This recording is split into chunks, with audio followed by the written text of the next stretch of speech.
Hello guys! Magandang hapon sa inyong lahat. On this your guest Mama sa Greek channel, a faith healer o Zamatarder. So ngayong hapon na tatigyan natin sabihin sa inyo ng ating mga gabay.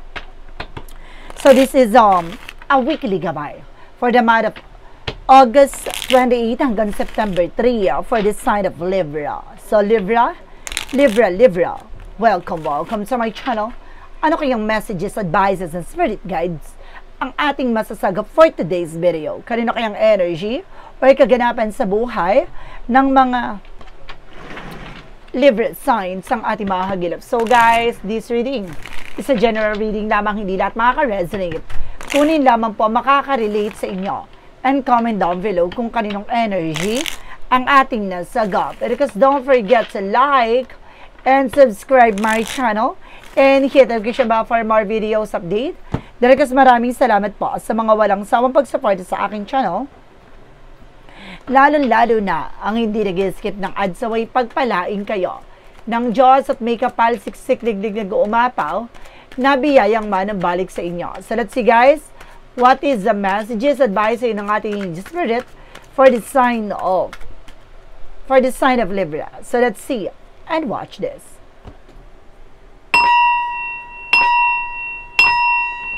Angel Spirit, please give me information po ano kayong sabihin sa inyo ng ating mga baraha. Alamin at tuklasin natin ano kaganapan sa buhay mo, Libra signs, ngayong linggong to, ngayong papasok sa ang September. No? Kaya alamin na natin at tuklasin na natin. So let's watch this.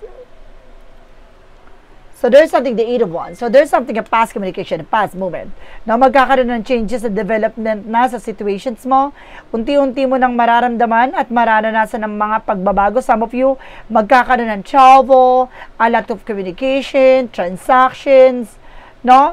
At may mga kaganapan din dito na maaaring magtagumpay ka na. No? May mga mararanasan ka pa ditong kakaiba. No, maaaring bumilis ang transactions, communications mo. There's a travel, guys. No? And of course, there's something, the Page of Wands, may magandang balita na maaaring dumating at dumapo sa'yo. Na itong linggo na to, maaaring magdala sa'yo ng maaaring mabilis na mga pagbabago. Na mararamdaman mo, na mararanasan mo na yung mga changes at development. And of course, there's something, guys, with the 7 of Cups, something confusion. Maring may mga parte na naguguluhan ka, no, na nalilito ka, pero kailangan alamin mo ano man yung bagay na magiging priorities mo or kailangan mong gawin. No, maraming, kumbaga, maaaring maguguluhan ka sa lahat ng oportunidad or maraming options, choices, no? Kaya maaaring ma-overwhelm ka.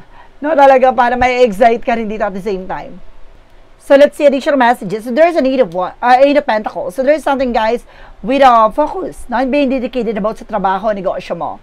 No? Kaya makailangan magtuloy-tuloy ka lang sa ginagawa mo, mag-concentrate ka, at alamin mo kung paano mo mapapalago ang iyong hanap buhay, negosyo. No? And of course, yung trabaho mo. And of course, guys, there's something that's also with a partnership, even sa pakikipag-ugnayan, na pakikipag-usap, pakikipagtalakayan sa mga tao sa paligid mo. So, kailangan makipag-communicate ka ng maayos at klarado. And because there's a King of Cups, now there's a devoted for the person. Na maaaring may sumusuporta sa'yo at gumagabay sa'yo dito. Na maaaring may gabay ka dito, no? There's something ancestor guide, maaaring mahal mo sa buhay na yumao, na maaaring ginagabayan ka. And because there's something that is also with the mental clarity, maaaring dilinaw na, no, ang iyong isipan, no, ang iyong utak, no, at ang iyong pananaw, na maaaring bibilis ng transaction and communication dito, na maaaring alam mo rin kailangan mo gawin. No, parang mas maklarado na ano ba talaga yung purpose mo, na ba yung kailangan mong may sakatuparan dito, no? And because there's something, guys, with the 2 of Swords, may mga decision dito na, no, tutumbukin mo na, no? Ngayong linggong to ay maaaring makakapag-decide ka na dahil itong impormasyon na to ay maaaring magdala sa'yo ng new beginning, no? So, let's see additional messages. Because there's a Knight of Wands, something perseverance, so kailangan mo magtiyaga sa ginagawa mo, nagamayan, at pakiramdaman mo naman yung kailangan mong piliin, kailangan mong gawin. And because, guys, there's something, the 7 of Cups, the Page of Cups, no, listen to your intuition and listen to your gut feeling. So, kailangan makinig ka sa gabay mo, no, sa iyong intuition, sa inner voice mo. No, ano ba talaga yung priorities mo, ano ba talaga yung kailangan mong gawin, ayun yung kailangan mo tutukan. No? Mag-concentrate ka from that. And there's a Hermit card. This is something, guys, with the answer you did is here. So, bibigyan ng kaliwanagan, kaayusan, no, ang situations mo, even sa relasyon. No? Ano man yung bagay na gusto mong gawin, maaaring ito na, magliwanag na sa'yo. And there's a Ten of Cups with the happiness. Some of you guys, magiging masaya at magiging maligaya ka na this time. Na magiging maayos ang sitwasyon at kalagayan mo, lalo-lalo na sa pag-ibig, no? At pamilya. There's something, guys, with the Ace of Cups. There's something, a new love coming in. So, maaaring makatanggap ka ng phone call, messages, and travel.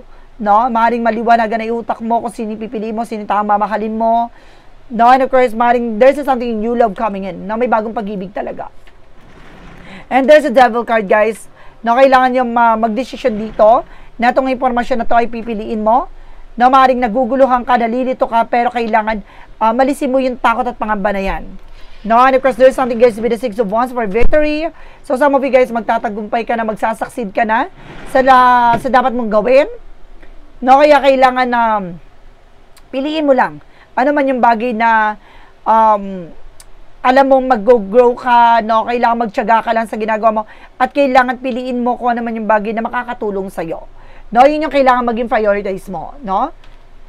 And of course, there's a Four of Wands by celebration, see?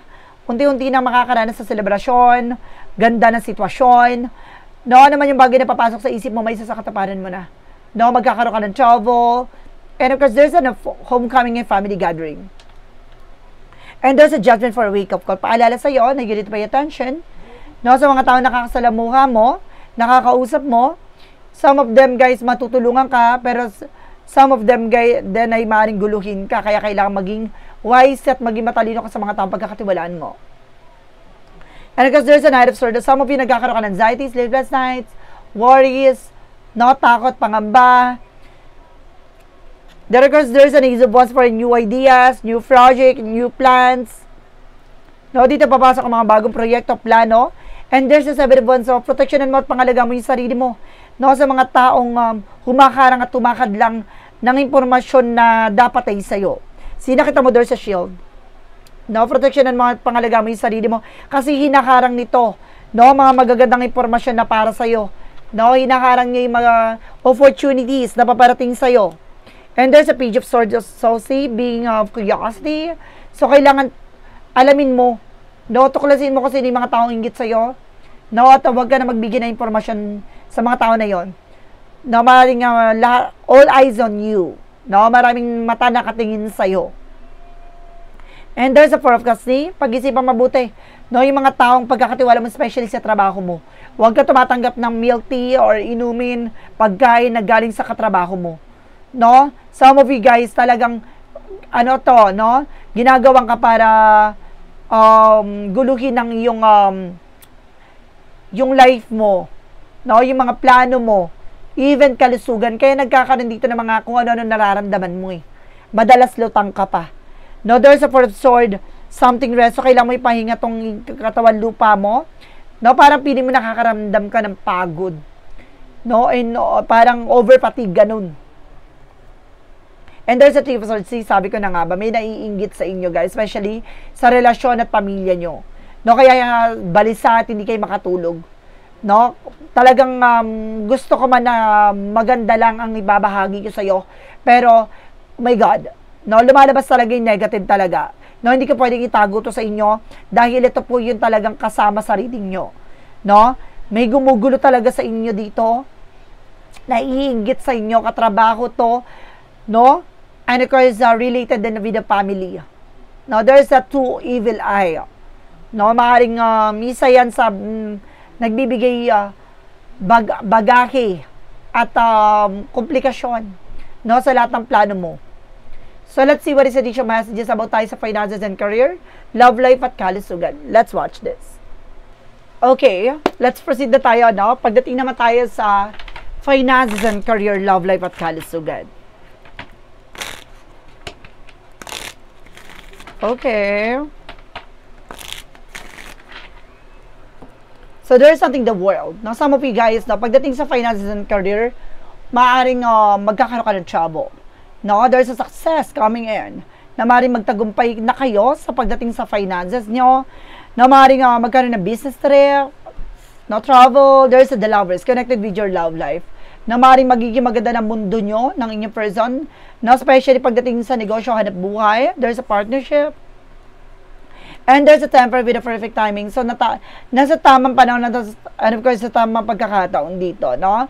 Maaaring yung pagkakaloob na to dahil sa haba ng pasensya nyo, na maaaring maging malago na ang inyong hanap buhay negosyo. There's the Ten of Swords, no? There's something, freedom from a burden, from negativities, na makakalaya na kayo sa mga problema, mga sigalot, mga pinagdaanan nyo, no?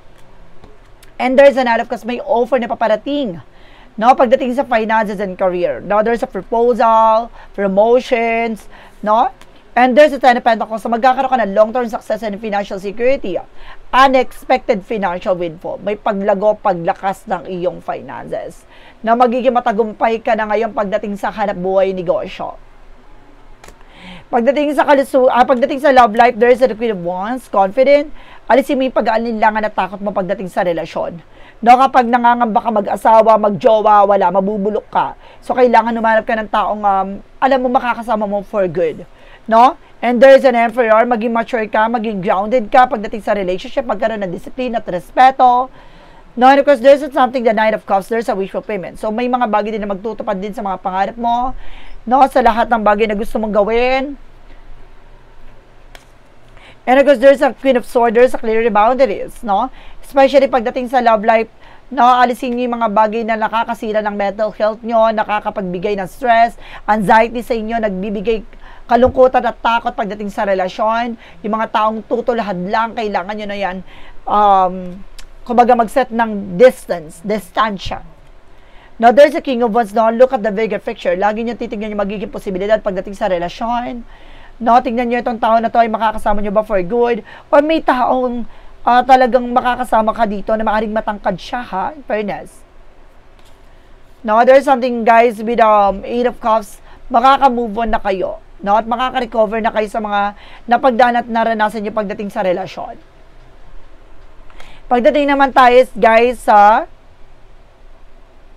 pagdating sa kalusugan, this is something, the Five of Cups. No, may mga realization dito. Magtantan na kayo sa mga bawal, ha? No, baka pagsisihin nyo sa huli to. And there's a Chariot with an action movement. No, kailangan nyo na magkaroon ng changes na pagdating sa health, lifestyle nyo. No? Kumbaga, ayusin nyo na yung mga pinagkakain nyo, mga pinagagawa nyo sa buhay nyo, sa kalusugan nyo. And there's a strength with a confident, lakas naman loob mo. Alisin may pag-alilangan at takot dito. And there's the Moon card with the Truth Reveal. Ilalantad lahat ng katotohanan pagdating sa kalusugan mo na nakakaapekto, no? No, maaaring nananaginip ka ng kung ano-ano, maraming pumapasok sa'yo, hindi ka makatulog, balisa ka. There's something wrong.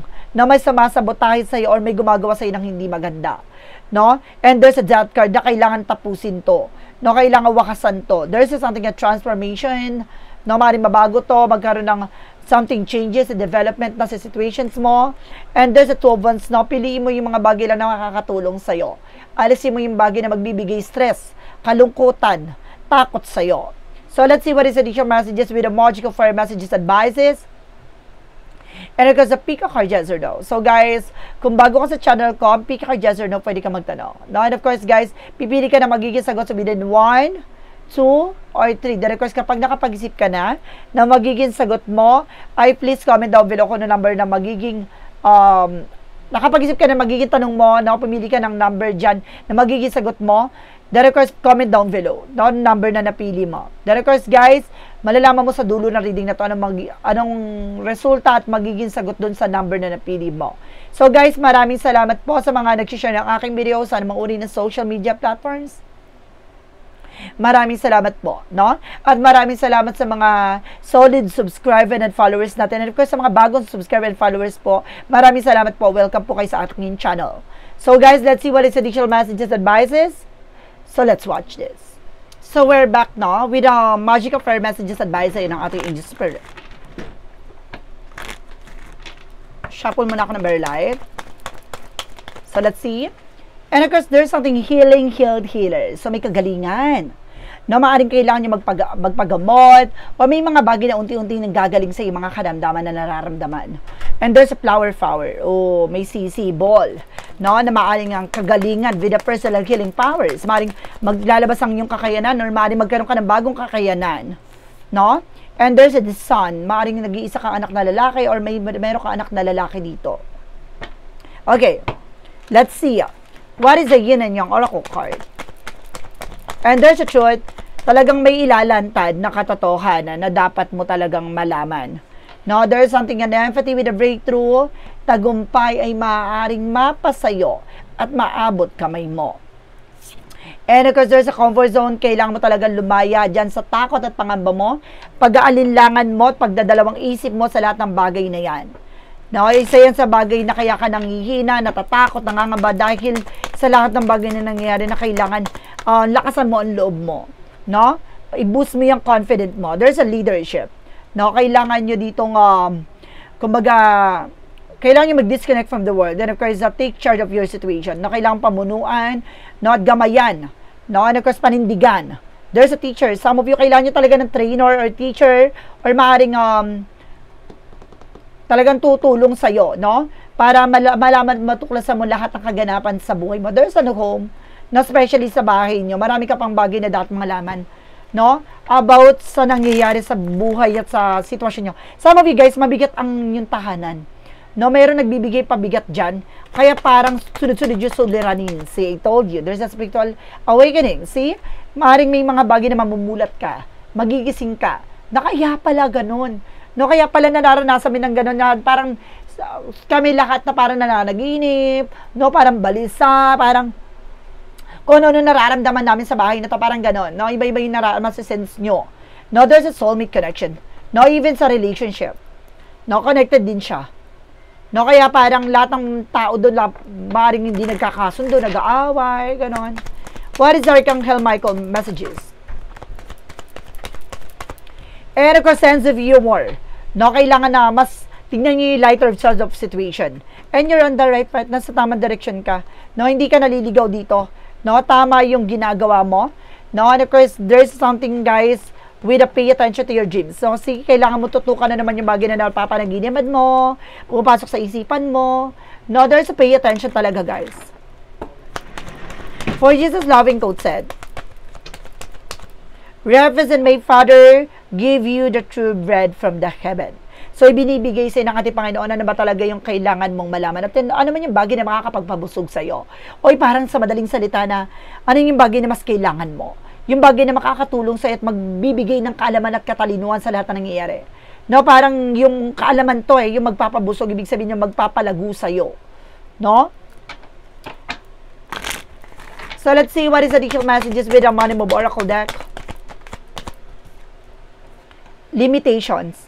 Let go of your worries. See, isa to sa bagay na nagbibigay ng negatibo sa buhay mo, yung limitahan mo yung takot at pangamba. Kailangan maging palaban ka. With an angel's number. There is a 1440 with the light off. So, see, kailangan mong i-boost yung confident mo and of course, fighting spirit mo dito.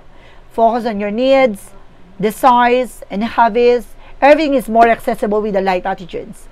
Know you will be a blessed. Know with a new opportunities, a new friend, or additional to your family.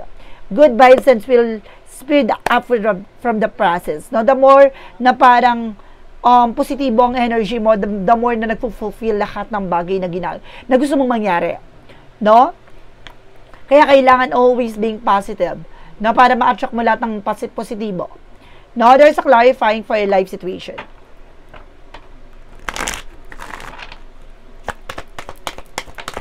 There is something, guys, with the middle of moments. Bask in the middle of moments where present blossom in the simplicity of now. So talagang parang namnamin mo. No, naman yung bagay na nararamdaman at nararanasan mo ngayon. No, simpleng sitwasyon, simpleng buhay. So kailangan mong lasapin yan dahil diyan ka lalago. No, kung marunong ka mag-appreciate ng mga bagay-bagay, yan yung bagay na magdadala sa'yo ng paglago at paganda.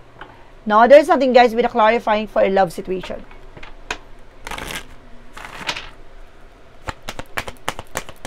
Okay, oh my goodness. There is something, guys, with the secret desires. Na parang may mga tinatago kang pagnanais, pagnanasa sa mga bagay-bagay na parang naguguluhan ka, nangangamba ka sa iyong nararamdaman na kailangan tumbukin mo. No, kaya itong tao na to, para sa iyo, karapat-dapat sa iyo, kailangan mong tumbukin at klarukin. What is a shadow work of is in what?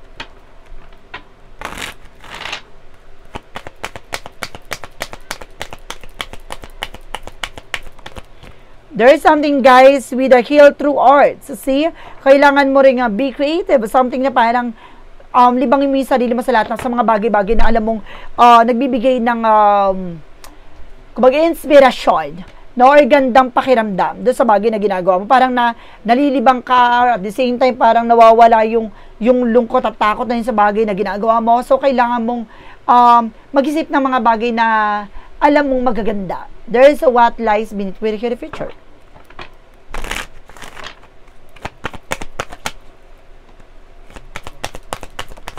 And there's a hater, some of you guys, na talaga may nagagalit sa'yo or may naiinis sa'yo dito. No? There is something, guys, with the path of the light represent what? A path of the light represent with the love myself. So, kailangan mamahalin ang sarili mo. Alagaan ang sarili mo. Tutukan ang sarili mo. I choose to see myself as a noble, beauty, and positive. My true wealth lies in my nature. And limitless potential, I recognize that I am being of the light, and I allow myself to shine brightly, embracing the fullness of who I am. Pagtanggap, pagmamahal sa sarili mo in even your flaws, no? At kailangan mong, kumbaga, i-appreciate lang lahat ng bagay na nangyari sa buhay mo. There's something na may ibig sabihin nyo, kaya nangyari sa buhay mo yon. No, may dahilan yon. Hindi yan ibinibigay sa'yo, hindi yung pinaparana sa'yo para sa wala lang. No, kailangan mong matutunan, natuklasin, yung bagay na alam mong magdadala sa'yo ng growth and expansion. At yung mga bagay na magbibigay sa'yo ng paglago at pagganda ng sitwasyon. So, let's see. What is the Pick a Card, yes or no? So, let's watch this. So, we're back, guys. So, nandito tayo with the Pick a Card, yes or no? Alamin natin yung magiging sagot sa tanong mo. So, let's start with the number 1. Kung sino yung nakapili na number 1 na ito na yun, guys. There is a no. Having blind spot, what you see isn't real. No, ibig sabihin nito, no, hindi lahat na nakikita mo ay totoo. No, at hindi lahat ng mga bagay na binabahagi at pinapakita sa iyo ay maaaring yun na yun. So, isang pahiwatig lang to na kailangan mag-iingat ka sa lahat ng kilos at galaw, lahat ng bagay na gusto mong malaman, lahat ng mga bagay na gusto mong may sa katuparan na ay maaaring ito na. No, mararamdaman mo at matutuklasan mo na ito. No, mag-iingat ka lang sa mga bagay na ipapaniwala sa iyo. So, para may dinatawag tayo, di ba, angelic face ang atake, pero, no, there's something in evil attitudes, no? Or either an evil plan, ganon. Number 2, no, basta sinasabi ito, huwag ka masyado nagtitiwala sa matatalinahagang salita. Number 2, there's a yes, beauty and growth surround your choices. Kasi, ito na yung magandang paglago, no, ng mga bagay sa paligid mo, at mga bagay na magbibigay sa iyo ng katuparan sa pangarap mo. There's a yes. No? Ano man yung tanong mo, there's a yes with the number 2, there's a yes with the number 3 then. Reflection are true. Trust what you see. So, dito naman, di ba? Na magtiwala ka sa lahat na nakikita mo. No? Lahat ng bagay na gagawin mo, maaaring nagre-reflect yan dahil sa ginawa mo. No? Parang consequences. No? There's a cause and effect. So, ibig sabihin kung naging mabuti ka, magiging maganda ang kalalabasan. So, kailangan pag-ingatan natin at pagyabungin natin. Ano man yung bagay na meron tayo. No? So, guys, this is a weekly gabay for the month of August 28 hanggang September 3 for the sign of Libra. So, Libra, maraming salamat po for this wonderful reading. So, once again, this reading is a general reading lamang. Hindi lahat makaka-resonate. Kunin lamang po ang makaka-relate sa inyo and comment down below kung kaninong energy ang ating nasagap. And because don't forget to like and subscribe my channel and hit notification bell for more videos update. Then, of course, maraming salamat po sa mga walang sawang pagsuporta sa aking channel, lalong-lalo na ang dinigil-skip ng adsaway pagpalain po kayo. Ng Diyos at may kapalsik-siklig-lig nag-uumapaw na biyayang manang balik sa inyo. Maraming salamat po. And see you in the next video. Bye-bye and babush!